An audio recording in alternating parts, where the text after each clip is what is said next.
Donc on a conservé cet arrondi qui est magnifique.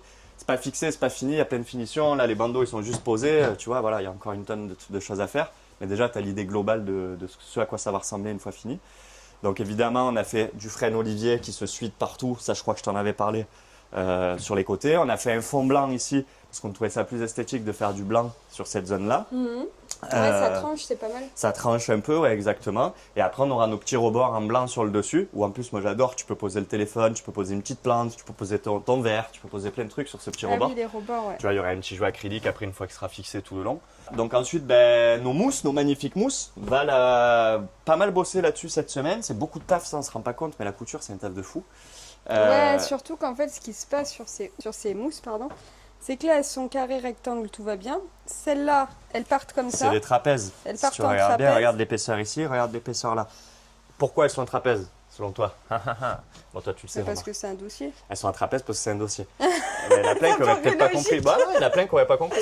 Val nous a fait toute la première partie de la couture. Donc là, tu vois, tu as la mousse brute. Là, tu as la mousse brute du dossier. Là aussi.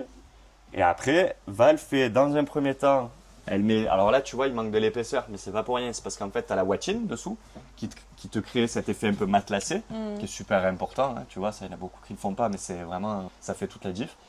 Donc Val fait tout le tour en watchine et après elle fait la housse de protection. Donc c'est une pré-housse en fait, comme tu dirais. Celle-là qui se déhousse pas, en fait. C'est pour protéger la watine et Voilà, la mousse. exactement. Celle-là ne se déhousse pas, mais au moins voilà, tout est bien protégé. Et après, par-dessus tout ça, on vient mettre une mousse Qui se déhousse, qu'on peut laver voilà, avec la qui finition. elle sera bien déhoussable. Voilà.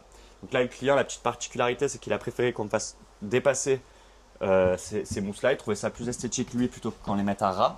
Donc là, évidemment, le compartiment électrique, on ne peut pas, donc on vient à ras. Mais par contre, ici, il a voulu dépasser un petit peu, tu vois, voire légèrement arrondi, tu vois. C'est ce qui lui plaisait.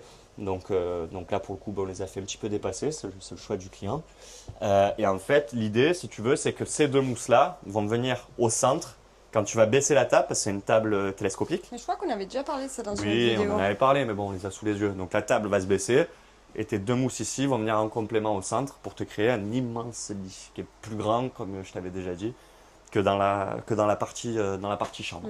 On a mis des petites prises de chaque côté avec la prise, tu as vu, c'est les nouvelles prises. Enfin, nouvelles, c'est pas tout nouveau, mais la prise 230 et prise USB intégrée, USB-C. Ah oui. C'est super design, super ouais. joli. Si tu remarques bien, il y a la petite finition, c'est du vrai aluminium, les gars.